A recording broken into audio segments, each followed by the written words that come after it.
All right.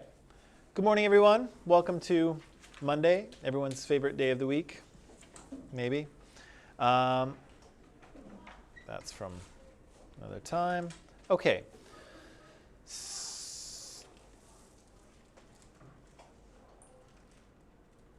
Do you hear people yelling? Are they yelling in a way that I should be worried about? No, they're joking. They're joking? Okay. Okay, so, yes, good morning. I hope everyone had a good weekend. Yeah, I think that's all. That's all I have to say. Sala's here. Good morning, Sala. Amy is here. Good morning to you, Amy. And John is here. Good morning, John. And Gabrielle is here. Hello to you. Daniel's here. Hello, Daniel. Clara. Good morning, Clara. And Vicky. Hello to you, Vicky. Okay, so last time we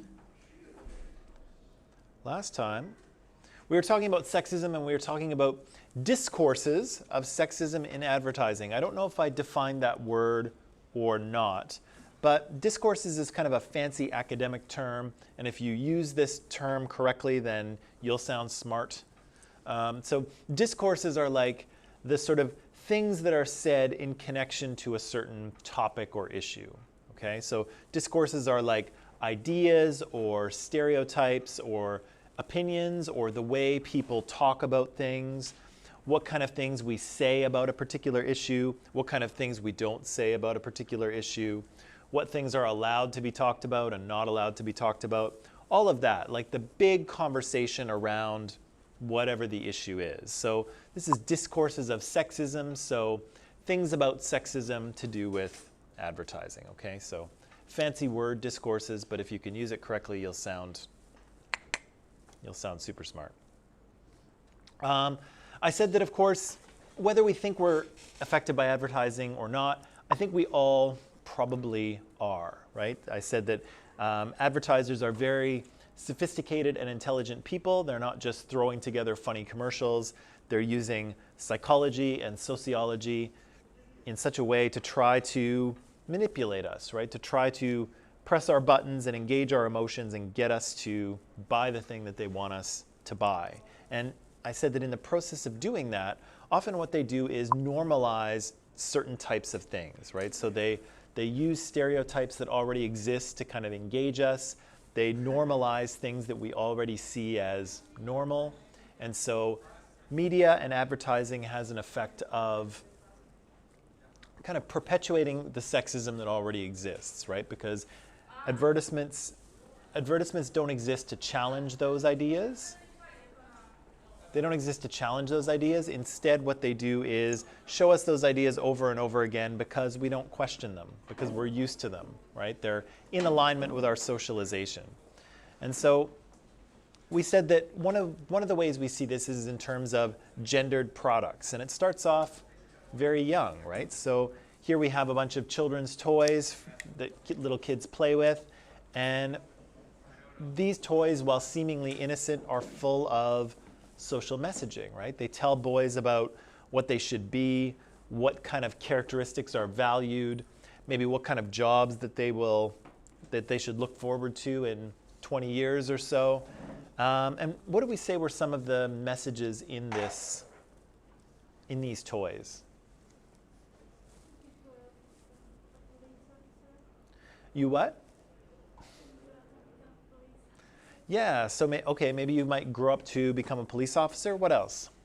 Oh, we must be muscular, like Captain America. Yeah, so we've got something about an ideal body type for men, right? Men should be ripped, even if you happen to be a humanoid tree or whatever Groot is. You should still be muscular. What else? You should have jobs that require hard feeling. Right? So all of these jobs have to do with a certain amount of strength or power, right? Whether it's construction work or being a police officer or a military person or a superhero. All of those things have to do with strength and power and using your physical body, I guess, as well, right? What else? Other messages that are hidden or not so hidden in these toys.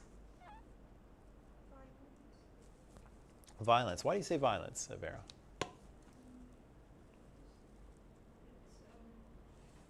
violence and police and military, so it's kind of telling little kids that you should fight. Yeah, there's a lot of violence or fighting going on in these toys, right? We see the police and the military, right, which are basically the two parts of the state that are allowed to use violence against other people. Superheroes, whether they're allowed to or not, whether you believe in the, what was it? What were the Accords in it's in Civil War, Captain America: Civil War, the Geneva Accords? Is that what it was called? Do you remember? Help me out. You know, they were signing or not signing. You remember that? Captain America doesn't sign. Captain America doesn't sign, right?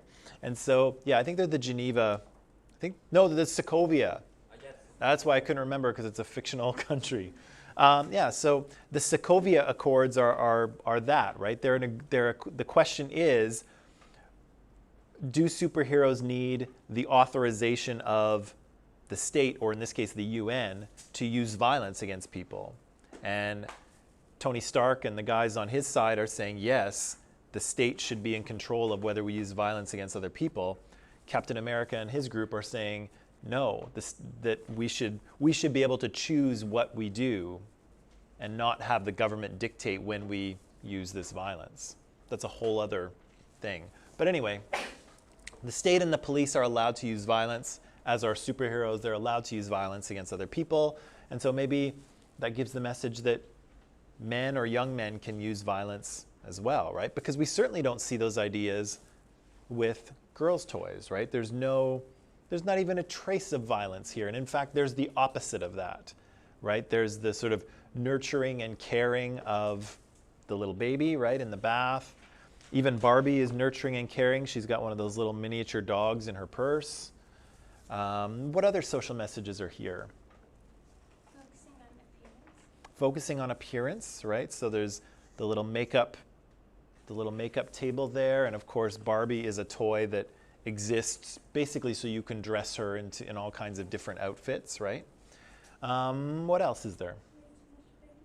There's a lot of pink, right, which we associate with girls and women, even though men can wear it too. What's that?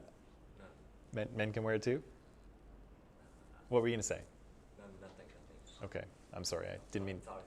to talk over you. No, sorry. I thought you were over. Okay. What else? The Barbie is a white girl. Okay, so there might be some racial messages too about what is and is not beautiful, right? And historically speaking, Barbie has been a white woman, right? So that says something about what beauty is, right? If Barbie is like the pinnacle of beauty, then in many ways she is a vision of beauty that not many women can aspire to, right? If you look at a Barbie doll, no women are built like that. And in fact, I think they tried to do that. They tried at one point, they measured Barbie and they sort of scaled her measurements up to a real human, like to the size of a human. And no humans are built like that. No humans are built in the way that she is. And again, so not only is her body type unobtainable because humans just don't grow like that, but also she's white. And so if you're a young girl of color, then that's also something that you can't aspire to either, right? So she transmits messages about what beauty is and what beauty isn't.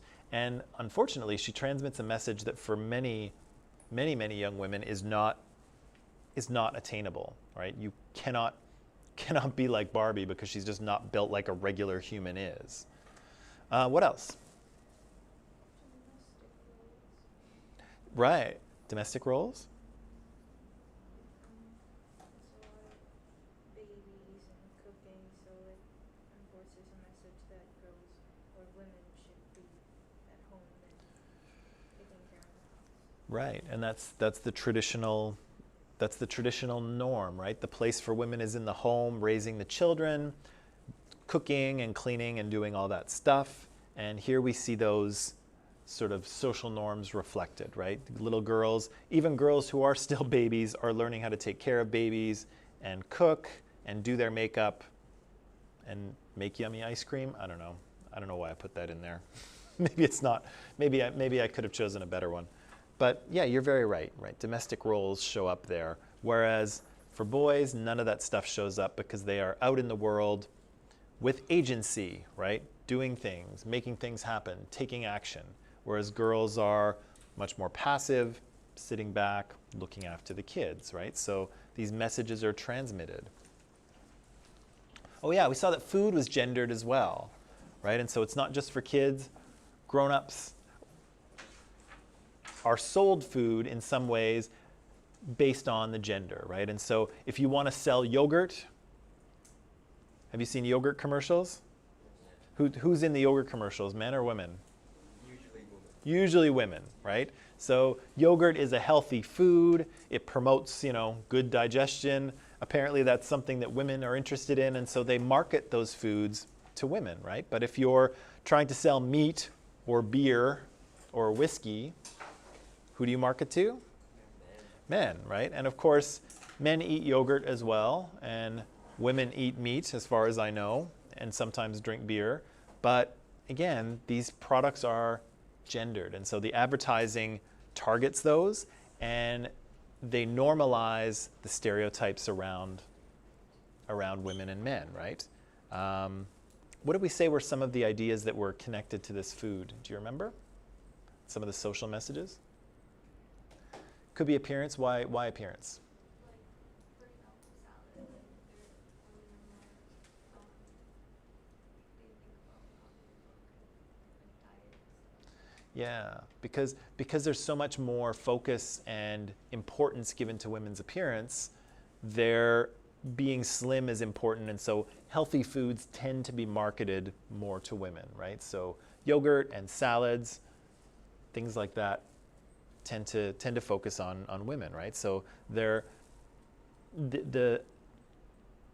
more significant focus on women's appearance is reflected in their food, right?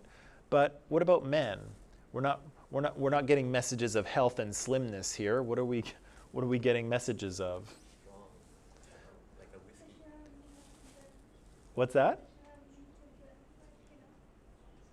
Right. So men are supposed to be strong, or above all, or at least not be weak, right? For a man to be weak is like the worst thing ever, right? So here we see things that are strong, right? We have meat that has lots of protein and helps you bulk up, apparently. We have strong tasting alcohols, right? So beer has a pretty,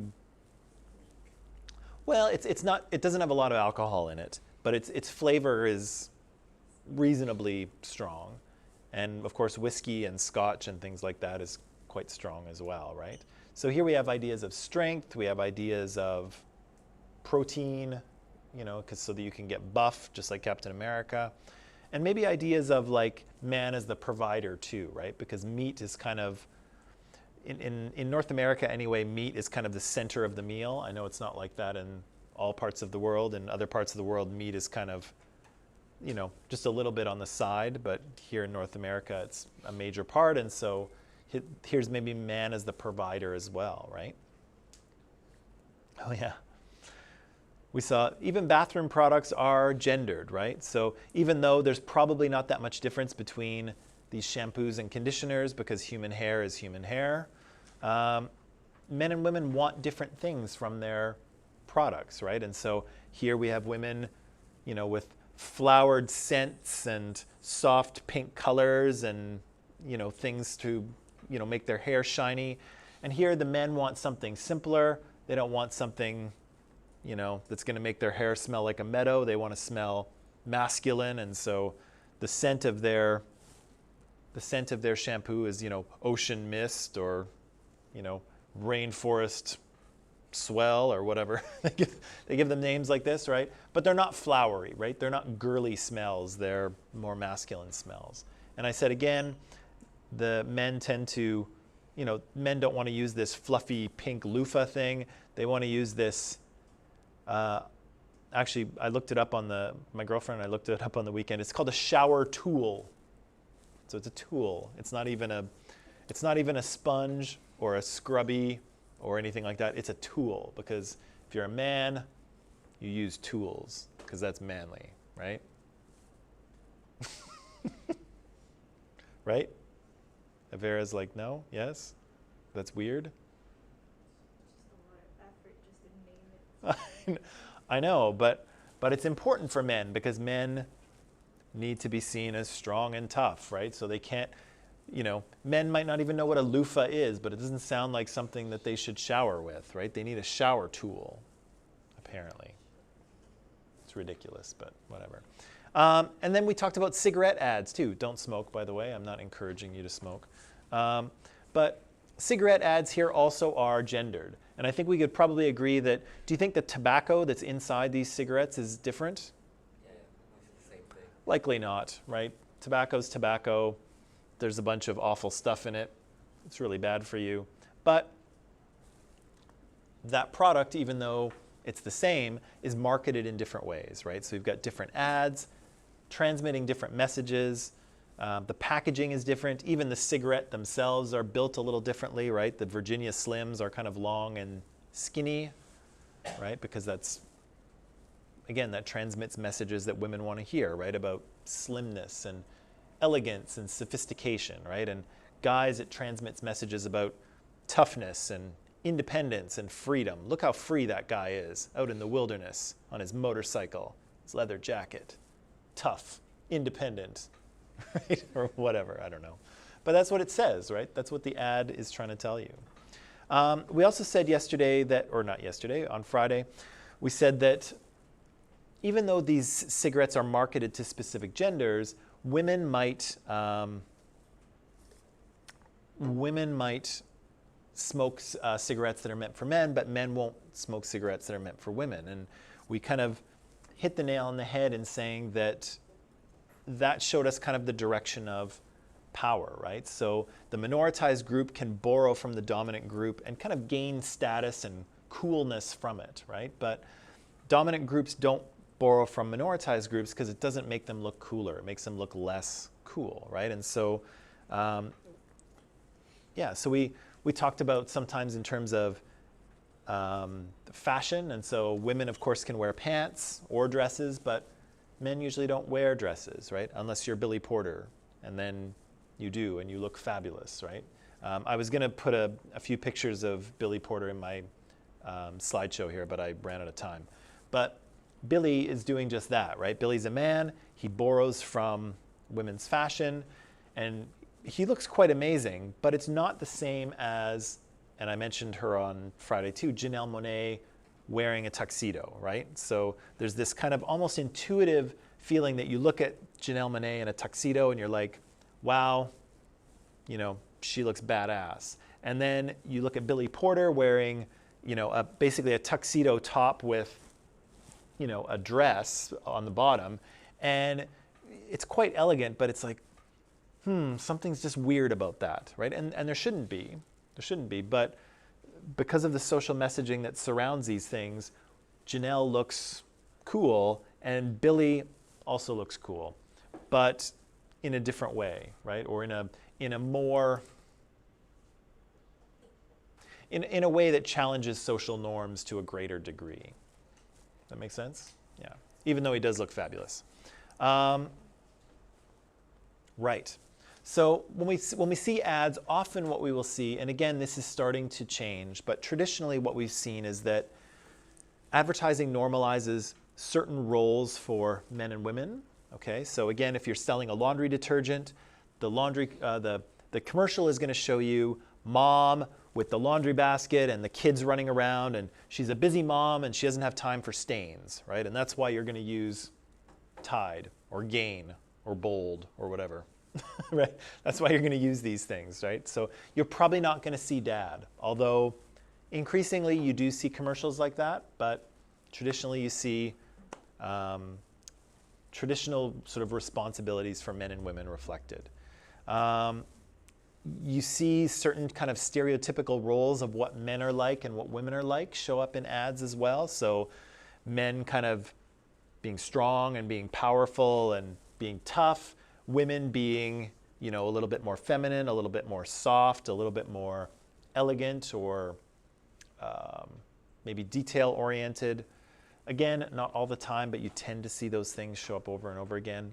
And you also see sometimes race and ethnicity and sexuality sort of not be challenged as well. So lots of people in ads are white, although that's changing. Lots of people in ads are heterosexual. That's not changing so fast, but it probably will eventually. But again, it normalizes these things when you see them over and over and over and over and over and over again, right? Okay, so we can also see discourses of sexism in movies, okay? And so one of the ways that we see sort of social messages transmitted and kind of reinforced is through stock characters and similar plots. Does anyone know what a stock character is?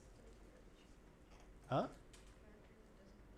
Characters that don't really change. So stock characters are often not the protagonist, right? Not the main character. And they don't go through any sort of growth. They're not really challenged in any sort of way. They're the same at the end as they are at the beginning. And often they they have similar characteristics. Sometimes they're called tropes in analysis. But here's some stock characters that you're probably familiar with, okay? And all of them borrow heavily from stereotypes. And again, most of these characters are reasonably static. Not all the time, but most of the time. So we've probably seen the absent-minded professor, right? And so we've seen lots of, this guy shows up all the time. Here's Doc Brown from the Back to the Future movies. Rick and Morty, right? Rick and Morty. Anyone watch Futurama? No Futurama watchers? Okay. This guy shows up over and over again, right? He's usually old. He's usually a little bit weird. He's brilliant, and he invents all these things, but he's kind of a little crazy, right? He's got a few screws loose, right? And so we see the absent-minded professor show up over and over again. The angry black woman, right? We see her in lots of movies, often for comic relief. She's often doing that thing like, oh no, he didn't, right? And so she will show up quite a bit as well. Again, often not a character that goes through any change, but she serves to kind of reinforce our stereotype of perhaps what black women are like, right? Just like our idea of professors. The bad boy. What's the bad boy like? We've seen him, haven't we? The F boy. Huh? The F boy. No, I don't think that's, well, is that another stock character? Or is that the bad boy? It's the bad boy. He looks badass. So what's the bad boy like? We've seen him in all kinds of movies. Probably one of the first one is if you go back to the 60s and watch Rebel Without a Cause with James Dean. Yeah, James Dean is probably like the original like Hollywood bad boy. And since then, he has been copied over and over and over again, right? Edward Cullen from the Twilight series. I know you're rolling your eyes, and you probably should. But yeah, he's a bad boy as well. Wait, he's not. He's like, he doesn't say anything. I know, but he's still dark and mysterious and maybe a little dangerous and brooding. And he's got good style, and he's very good looking. But can you ever tame this bad boy, right? This is the bad boy. This is what the bad boy idea is like, the stock character is like. Vera, you're kind of looking with disbelief. Does this ring a bell, or is it does ring a bell? Good, insanely good-looking kid that doesn't follow the rules. You don't know what he's up to. Yeah. Yeah, and especially, yeah, so, and teen movies are really good for this, and shows as well, for using the bad boy, because girls love the bad boy, right? So he shows up over and over and over again. The anti-hero, right? So there's lots of anti-heroes showing up in film now. Of course, they've shown up for decades, but lots of heroes who are heroic, but also not, right? Sometimes they do bad things. Sometimes they're very unheroic. Sometimes they make mistakes. Sometimes they go about things in a morally ambiguous way. And so here we have Wolverine, of course, classic anti-hero. Deadpool is probably another one. Although both of them do actually go through some changes in their movies, but still the anti-hero can still be a stock character. A few other ones, the crazy cat lady, right? You'll hear about crazy cat ladies. That's another stereotype, right? Women who have 19 cats are a little nuts, right? That's the stereotype that's being used here. The damsel in distress, right? You don't see this quite so much anymore because women are kind of being empowered in movies to a greater degree, and they're even becoming the protagonists of those movies, even action movies. But traditionally, the woman is the reward, right? She's what the hero is supposed to swoop in and save, right? And once he saves the damsel in distress, then they'll kiss and then they'll ride off into the sunset or something, right? Ridiculous, but again, that's what we see, right? In many cases. And again, she doesn't have, usually the damsel in distress doesn't have a lot of agency of her own. She doesn't have a lot of power. She's, here we see Taylor Swift in a little photo shoot or whatever, but she's tied up. Oh, save me, brave, whatever the hero's name is, right? And that's kind of what she does, right? Oh, save me. That's what she does. And the hero gets to go in and be heroic, and then she's his reward, right? The hot shot. So we have lots of hot shots in movies. Sometimes they drive race cars. Sometimes they fly fighter planes, like Tom Cruise's Maverick here.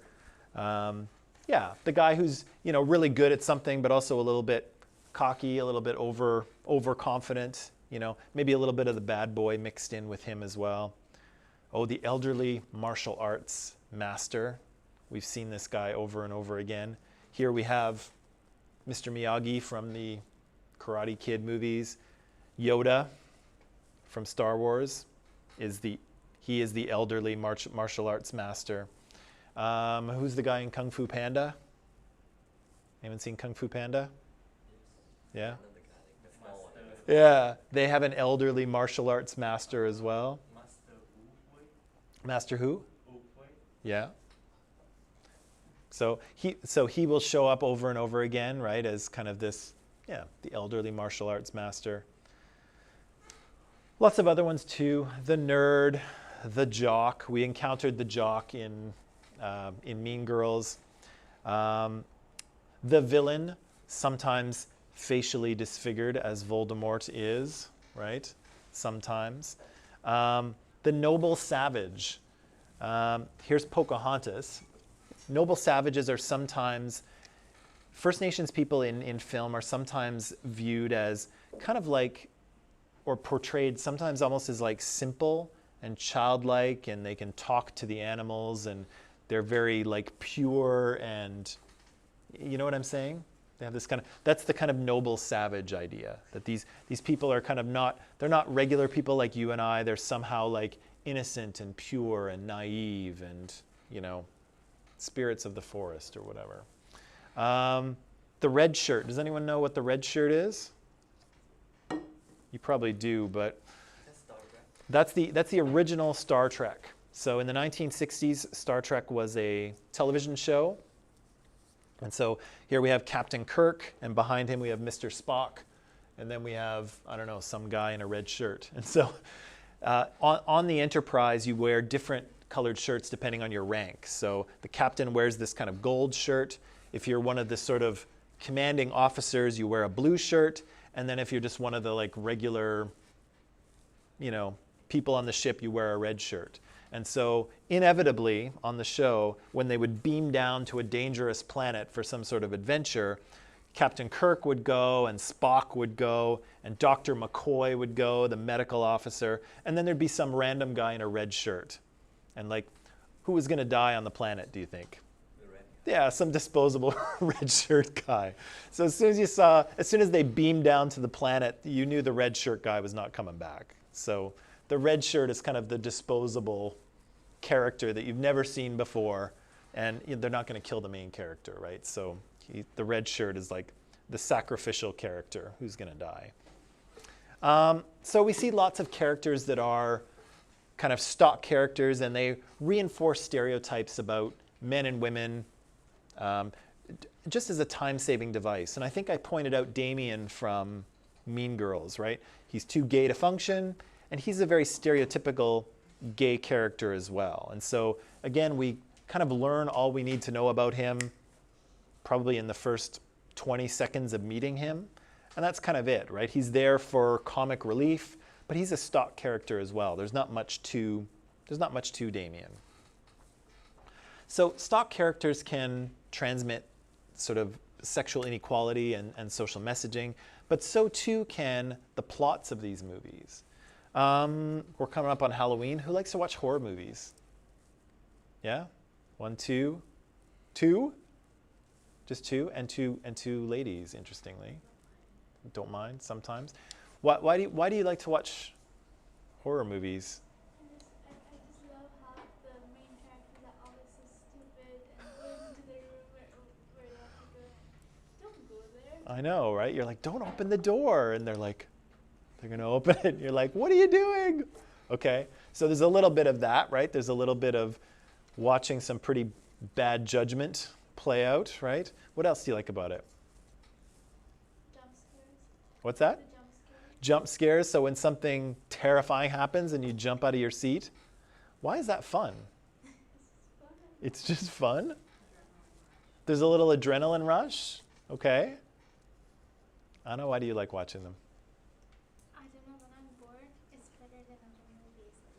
It's just like, Okay, when you're feeling, maybe it's the adrenaline thing, right? If you're feeling like, oh, I'm so bored, nothing's happening, that can give you a bit of a, yeah, you're just like focusing on it. What will happen?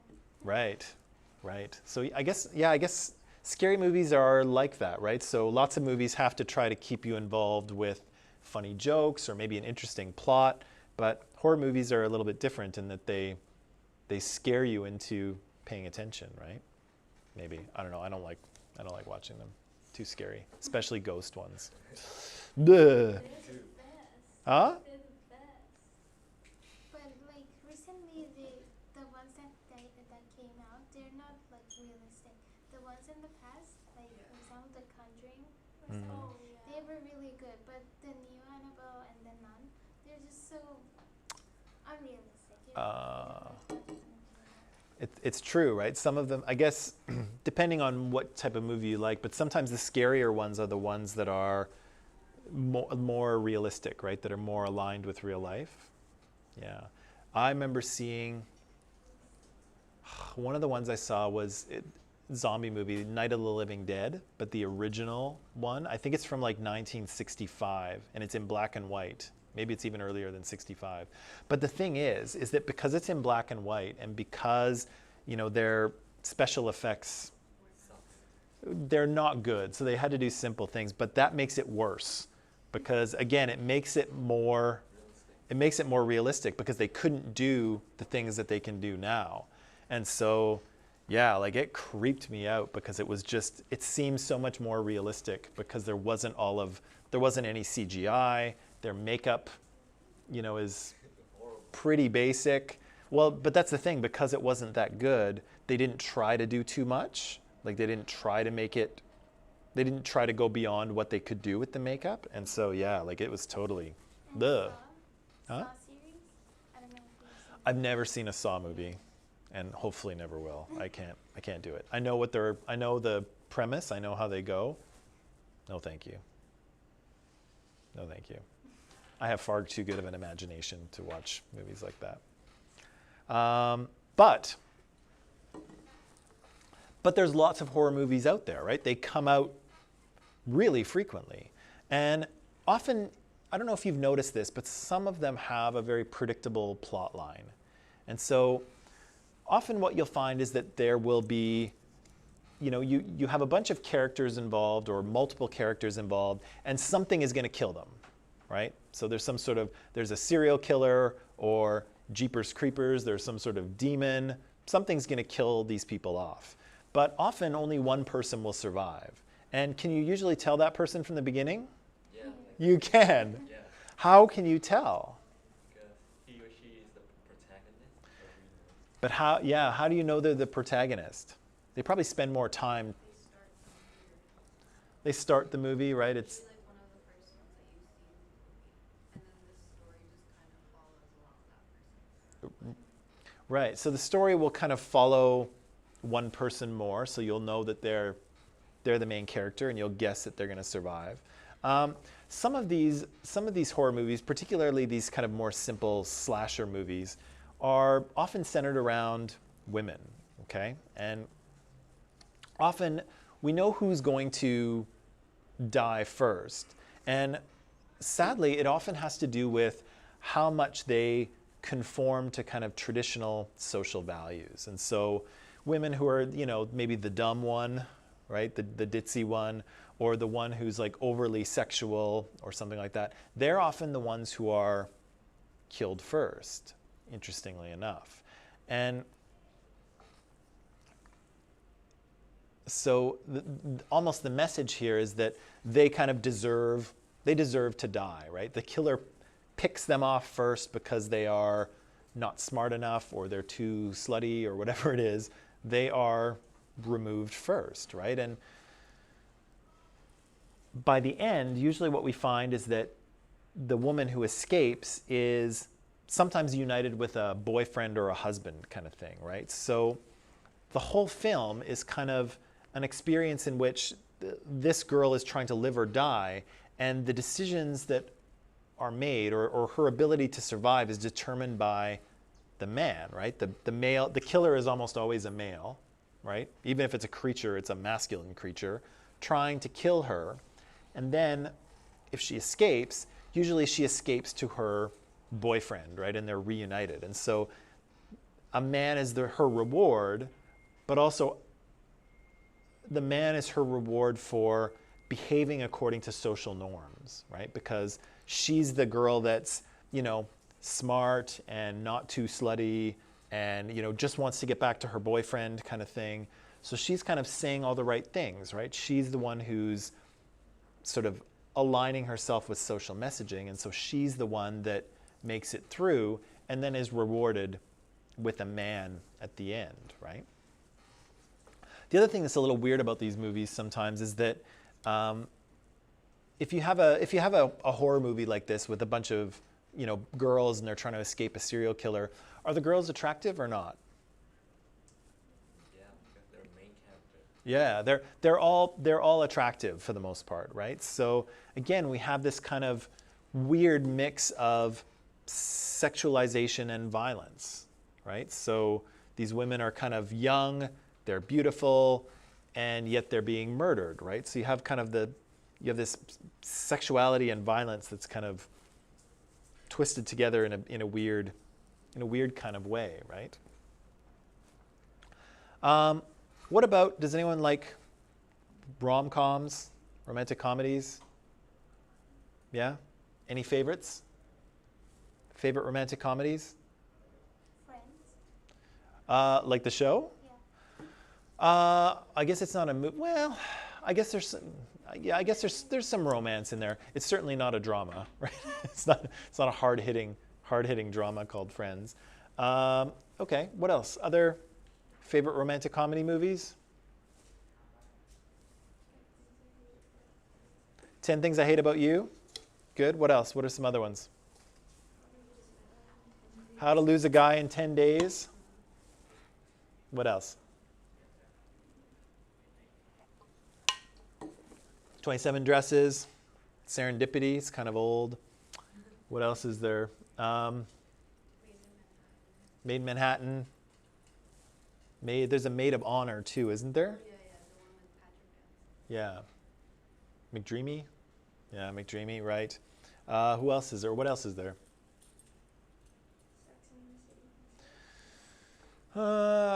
If it was a movie, yeah. Well, it was. Yeah. Was there two? They had the series, and then they came up with the movie, and then they had the second one. Right. I've only seen the first movie, and I think I've seen a few episodes of Sex and the City here and there. But what's that? I finished the whole thing during quarantine. Did you? Yeah, so that could probably fall into that category too. Now,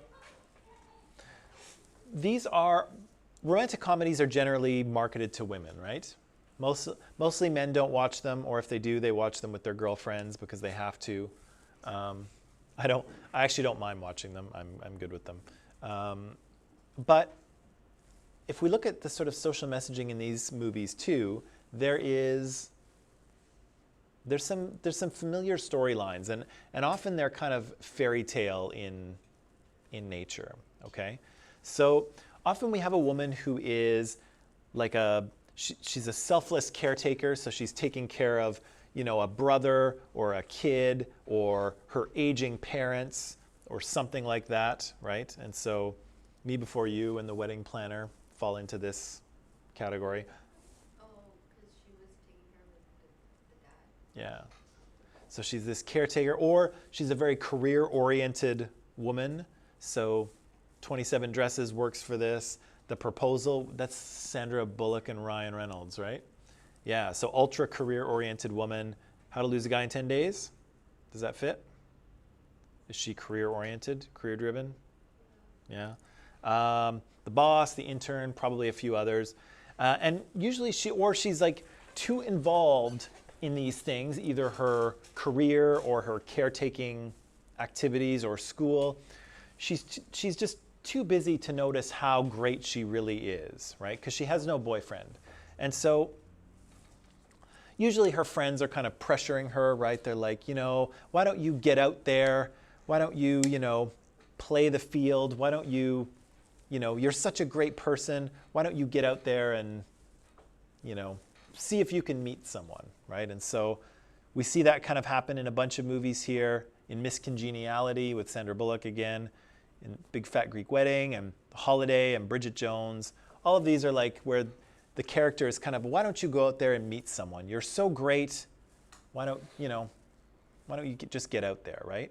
And so the message there is kind of that even though her life might be great, like she might have a fantastic career, she might have a great family around her, you know, she might be really enjoying life, she might have great friends, but something's missing, right? Her life could be complete if only she had what? The prince. The prince, right? The guy. If only she had the guy, then her life would be complete, right? And so her friends are kind of pushing her this way, right? Or her family is like, why don't you get out there? You know, you deserve to meet someone. You're so great. You're so beautiful.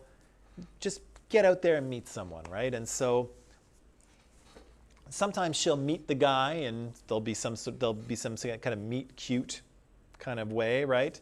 But in many cases, she doesn't realize he's the guy, right? It's not love at first sight. And in fact, sometimes she either doesn't like the guy or she's afraid of the guy, right? So Beauty and the Beast fits into this category, right? She meets the Beast and, of course, doesn't fall madly in love with him at first, right? She's like, oh God, this is a beast, right? That's a direct quote, by the way. Oh God, this is a beast. 50 Shades of Grey is kind of like that, right? She's unsure about Christian Grey, which she should be, because he's what's the word I'm looking for? Abusive. King Kong, although not a traditional love story, also fits into this category. So sometimes she meets the guy, but she doesn't realize that he's the one, or she has to like tame him, right? Because he's too wild or something, and so she has to kind of, she has to tame him in some way. And so again, her friends and her family and people around her are trying to convince her that, you know, her life would be better, her life would be complete if she had the guy, right? Even though she's got a great life, she's got a great career and friends and the whole thing, everything's fantastic, but something's still missing. And if only she could find her Prince Charming, right? Then she could really be fulfilled. So yeah, she often meets this guy, and sometimes this guy has to convince her that they're right for each other, right? He has to work really hard. What's the movie with Heath Ledger? Is that the 10 Things I Hate About You? And isn't there the one scene where he's like singing to her in the stadium? She's at cheerleading practice or something? Or is it gym? Do you remember what happens? I think the girl is like at cheerleading practice or something, and he gets on the microphone and like sings to her. No, I think she was at a party. At a party? Are we thinking of different movies? Different movie? Does that sound familiar though? Or am I the only person who's seen this movie? Okay. Okay. It could be. Well, I figured you'd seen Rebel Without a Cause, so I figured I could go back a few years. Maybe not. Anyway, often the guy has to convince her, right? Because again, she doesn't realize that he's the one, right? So he has to come, almost like break her out of a coma, right? She doesn't, it's almost like the girl is going through her life and she's kind of blind in some ways, right? She doesn't see that there's all these guys out there. She doesn't see what's missing in her life because maybe nothing is, but she doesn't see what's missing in her life. And so her friends and the guy have to like wake her up and convince her that, hey, your life would be great if only you were with this dude over here. Serendipity is, yeah, Serendipity I think is like that because he does, John Cusack does. Who like believes more into like their relationship than the girl, right? Right, yeah, because he thinks, wow, this is an amazing encounter. And she's like, well, if it's meant to be, it's meant to be, right? And so she, what does she do? She puts her phone number on the $5 bill? Yeah, and then he does the same thing. Right. Yeah, so he's got to pursue, right? He's got to sort of break through and convince her. But once he does, once they get together, then suddenly her life is magically better.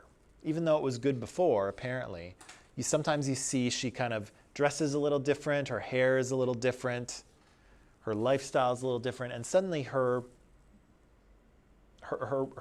life is better, right? And so, again, it's kind of like a Sleeping Beauty thing, right? Where she is kind of blind to this life that she's missing out on, and only this guy can wake her up, right? Only this guy can kind of show her the life that she's missing, right? And so, but is that true? Is that true? Is life like incomplete without a guy? I was waiting to see if all the guys were going to say yes and all the girls were going to say no. Yeah, is life incomplete without a guy? Yes, yes. Yeah, definitely, especially if it's you. Yeah. If you're the guy. Yeah, and so this is a bit of a controversial point, but the message being transmitted by those movies is that girls, you need a guy, right? If you're going to have a successful, fulfilling life that is meaningful and that you're happy with, you need a guy. And you might say, well, that's a bit much. Like, those movies aren't really saying that. But are there guy movies out there that are saying the same thing? Are there movies that are targeted at guys that are saying, guys, you need to find the right girl, and then everything will make sense? And if there are movies out there like that, are they targeted towards men, or are they targeted towards women? Because there are romantic comedies where the guy is like that, right? John Cusack in Serendipity is like that. He is all about, he feels his life will be complete if he gets Kate Beckinsale, right? How about Sleepless in Seattle? Sleepless in Seattle. I haven't seen that in a long time. But the girl is the one that thinks that they should be together, but she was already engaged to another guy. Right. But then her friends are also like telling her that this new guy that she never even met before is like the one for her. Right. So even in that case, that sort of waking up, that breaking of the coma, there's already another guy in the coma, right? Because she's engaged.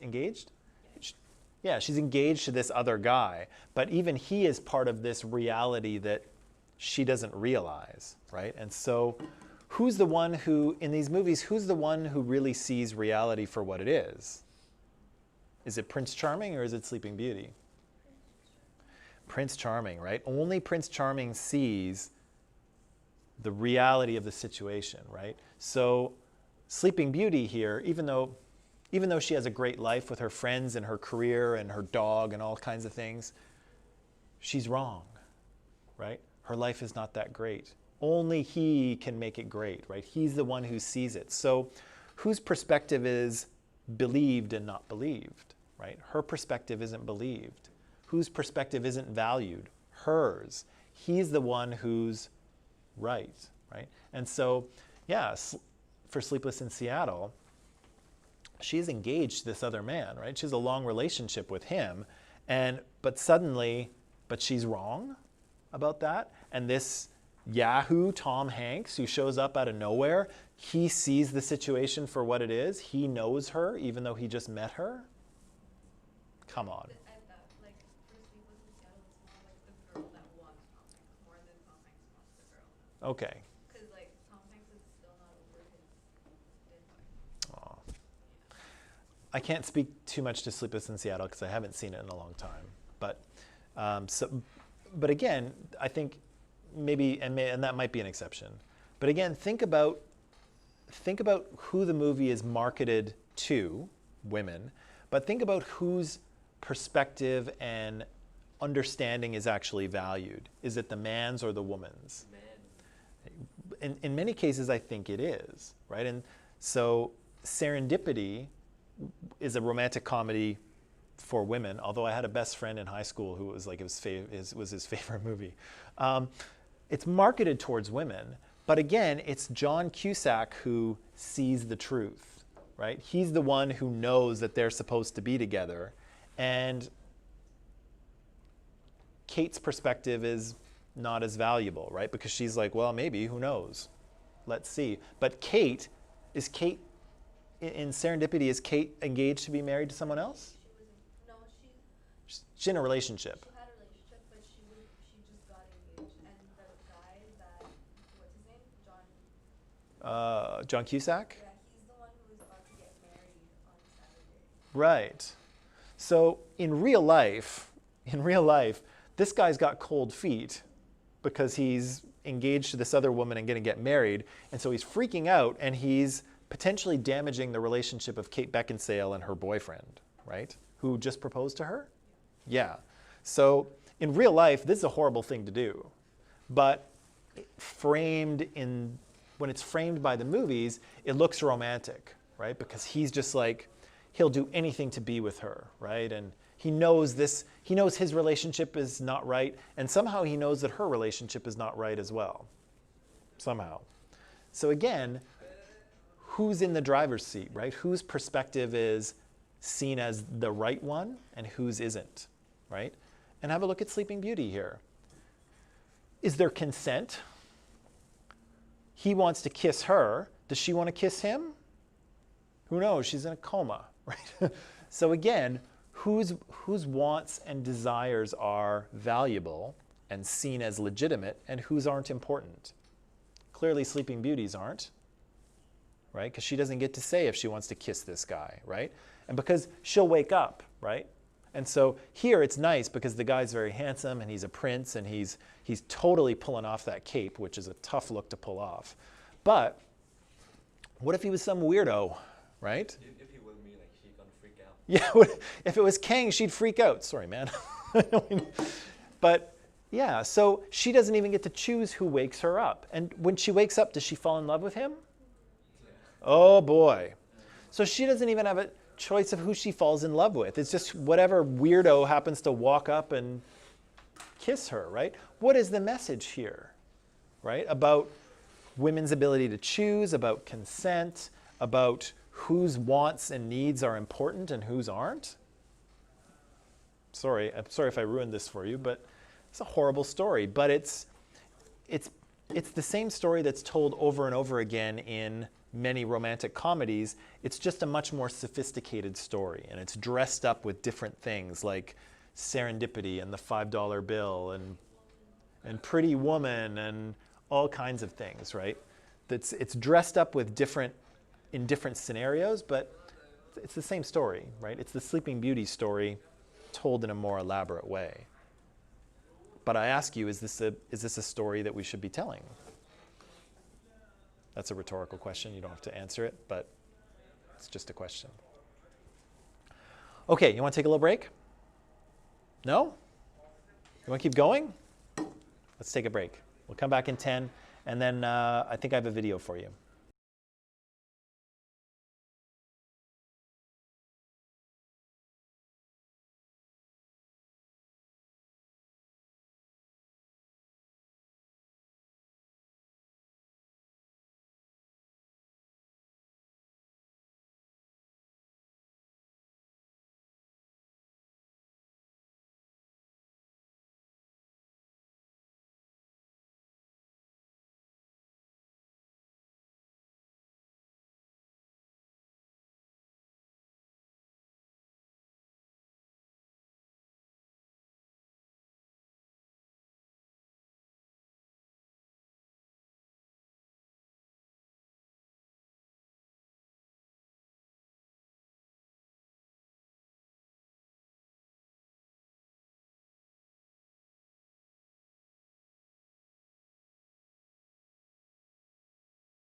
Okay, and we're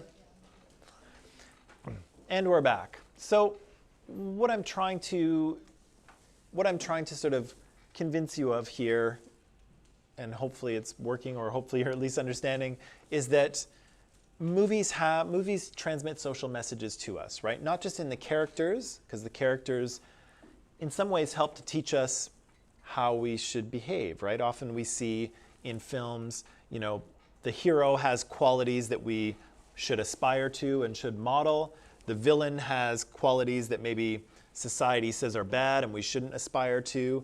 And then the things that the characters do in the movies helps inform us about what society thinks is good and what society thinks is not good, right? So in the process of kind of telling stories, movies often transmit social messages to us. They reconfirm stereotypes, and they help tell us what's good and bad, right and wrong, desirable and not desirable, right? So again, when we see some of these romantic comedies that are kind of reimaginings of the Sleeping Beauty kind of fairy tale, you know, it should lead us to kind of question what messages are being taught, not only to women, but to men as well, right? What does it mean when we see a film that, or when we hear a story that's a Sleeping Beauty where, you know, she has no life until a man kisses her, and then her life has meaning, right? What kind of message does that send to young women, right? And what message is being sent to men when we deal with something like Serendipity, which I do actually like. I shouldn't pick on it, but I can remember it. What kind of social messages are transmitted to men in Serendipity, where John Cusack's character is convinced that these two should be together, and he's willing to ruin his relationship and her relationship, you know, to make that happen, even though he doesn't know her, right? How long does he spend with Kate Beckinsale in the first scene there in the glove store, the department store, buying the gloves? 5 minutes. So presumably, Kate Beckinsale's relationship is at least a year old, because he's proposing to her. I hope it's at least a year. And he's getting married. John Cusack's getting married to another woman. So assumingly, that's at least a year relationship, probably more. And yet, 5 minutes in a department store with this woman, and he's willing to throw his relationship away and destroy hers because he's convinced that he is right. And what's the movie's answer to that? Is he right? Yeah, the movie's answer to that is, yep, he is right. He knew from the very beginning that they should be together, and even though it took, I don't know, a couple years? 2 years or something? Yeah, even though it took 2 years, the movie proves him right. Oh no, it's a year because it's like the next Christmas. Ah, okay. Yeah, so the movie proves him right. And so again, it's a cute little story, but what's the underlying message, right? The guy knows and the girl doesn't, right? And the guy it's romantic that he's willing to throw away his impending marriage and ruin her relationship for this idea of romance. And of course, does he have any idea who she is after 5 minutes? No, not at all, right?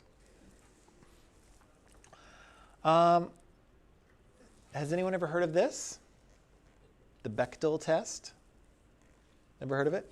Bechdel test starts out as in a comic strip. And so it's a little comic strip in the 80s. It has lesbian characters in it. It's called Dykes to Watch Out For. So I think the cartoonist who wrote this strip, I think she was a lesbian, and so her characters were lesbian as well. And in one of the strips, the two women are going to go out to a movie, and they're trying to choose what movie to see. And one character says, I only go to a movie if it passes three criteria. So she says, the movie has to have at least 2 women in it. The women have to talk to each other, and they have to talk to each other about something other than the guy. Okay? And so they've since kind of revised this, is that the 2 women have to actually have names. So they have to be real characters. They can't just be, you know, woman at the gas station. That doesn't count. It has to be the characters in the movie with names. There has to be 2 women. They have to talk to each other, and they have to talk to each other about something other than the man. How many movies do you think pass these three criteria? What percentage? What's that? A very low percentage? What do you think? Really, really low. Take a guess. Give me a number. Like 1%. 1%. You have no faith in movies at all. Sabrina? Because usually women, when they're with each other in movies, they always talk about Yeah. They talk about the guys that are currently in their life, right? They might talk about their husbands or their boyfriends. their work, but like they would just kind of direct the conversation into something else. Um, Like sometimes they would, like one character is stressing out over their work, and then the best friend or whatever would always say like, no, like you don't have to think of that. Like you know what you should think about of like getting a boyfriend or something. Right. So often, even if it starts out, even if one character tries to start a conversation about something else, it is very quickly steered into guy territory, right? Cute guys, your boyfriend, your husband, whatever, right? Yeah, and so interestingly, your instincts are kind of right. And so if you go to this website, you don't have to go there now, but if you go there, BechtelDesktop.com, they've actually listed 6,000, well, probably more now, but thousands of movies and listed whether they pass the test, whether they tick one or two or three of those boxes. And so I should update my stats here, but yeah, as of 2015, only 58% of movies pass all three of these requirements, which is shocking, right? That means that of the movies that are out there, 42% of them either don't have two women characters, the women don't ever talk to each other, or if they do, all they talk about is the guy. Does that seem fair? What about men? Are there, in most movies, are there two men characters? Yeah, like I think Always, right? Do those guys talk to each other? They do. Do they talk to each other about things other than the woman? Almost always, right? In fact, sometimes the woman is like the thing they barely talk about, right? They're talking about their work or sports or beer or Thanos. If you're watching Avengers, actually Avengers passes this test, right? But yeah, men there's lots of male characters. They talk to each other all the time, and they talk to each other about all kinds of different things. But women seem not to. And so what kind of message does that send? man is more superior. Okay, men is more superior. Give me a little, Women should have a man beside her. right? Okay, what else? Women's lives revolve around men. What's that? Women's lives revolve around men. Yeah, women's lives revolve around men, right? So guys, if you're wondering what girls are constantly talking about when you're not around, don't worry, it's you. Right, girls? That's all you ever talk about, right, is us? Yes? No? Really? In reality, In reality? You girls just don't talk about us guys all the time? we do, but like not all the time. Not all the time? Oh, this is a crushing blow to my ego. My life is a lie. I thought women were just out there talking about us guys all the time. What could you possibly talk about? Other things. What other things that matter? The world. Like the world? Yeah. You girls talk about the world? Well, I do. Unbelievable. Yeah, of course you do, right? Of course you talk about other things, right? Women have other interests than men. Newsflash, right? But the movies don't suggest that, right? The movies say that, women are always just talking about other guys. That's all they're seem to be interested in the movies, right? I And guess that also like shapes some people, like some women seeing all these things and they're used to being exposed to like women only things about men and all that. It's to the point where some women out there actually do those things. sure, yeah, that's kind of yeah, because they're exposed to those messages, right? And so, if you watch a lot of Sex in the City and you like it and you like the characters, you may find yourself kind of imitating them to a certain degree, right? Not exactly, but a little bit, right? You might say, oh, I'm going to get my girls together and we'll have a little date, right? Which girls do. But what am I trying to say with this here? Yeah, so you're right. So women actually this might reinforce women's behavior, but still, women, of course, talk about other things than just guys. But again, the movies don't suggest that. And again, Mark Harris here points out that a couple things that, well, actually, I wanted to talk about the bottom one there. Half the films that do pass the test only pass the test because women are talking about marriage or babies. So they're not talking about men exactly, but they're talking about marriage or babies, which of course are important. But are there other things to talk about?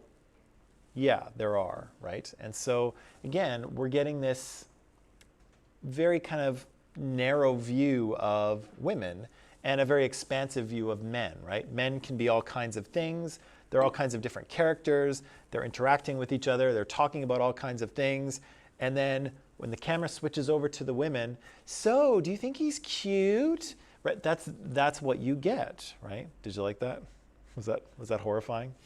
But that's what you get, right? You get a very narrow view of who women are and what they talk about and what their concerns are. And of course, women talk about guys and marriage and babies, but also other things, right? But the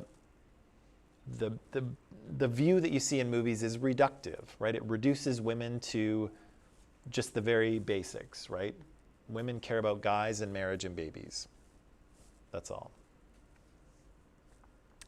Oh, wait.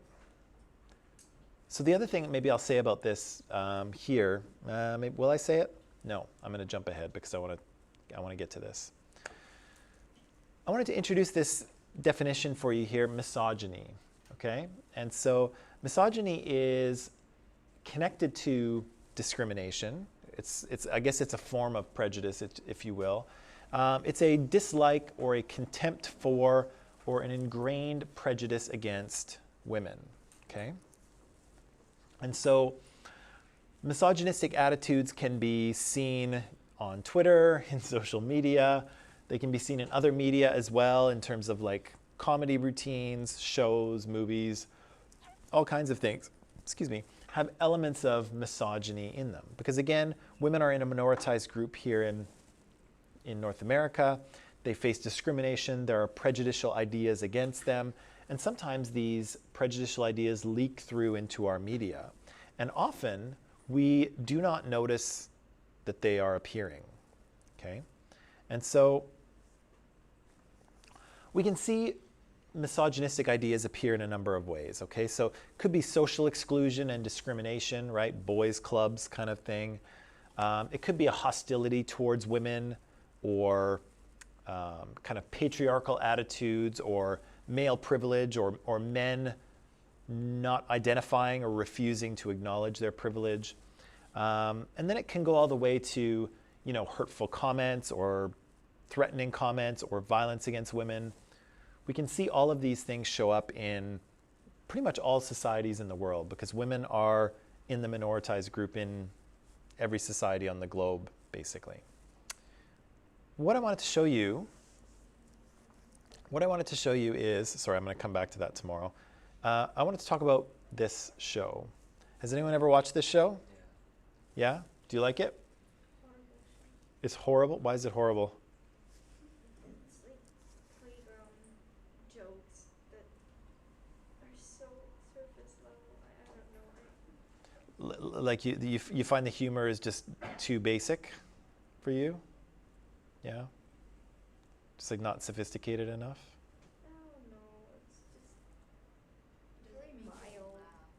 laugh. It's just like, Which is bad for a comedy show if it doesn't make you laugh, right? But very mild. very mild. Well, we'll see. We'll see how mild it is very shortly. So what I'd like to do is I have a little video essay to show you, okay? And video essay is just like a real essay, but a little more entertaining than reading one. And so I have a little video to watch, and I don't think we'll make it through the whole thing. So let's just watch 10 minutes of it, and then we'll watch, it's short, but we just don't have enough time for the whole thing. So we'll watch 10 minutes here, and then we'll come back to this tomorrow and watch the rest, okay? So online people, I've just posted the questions and the link in Microsoft Teams. And so what I'll do is I'll turn you loose. I will let you watch 10 minutes of this video, answer the questions here as best you can, and then we'll come back to it tomorrow and watch the rest, okay? So online people, I'll set you loose. We'll see you tomorrow, and we'll talk about this video, okay? So bye.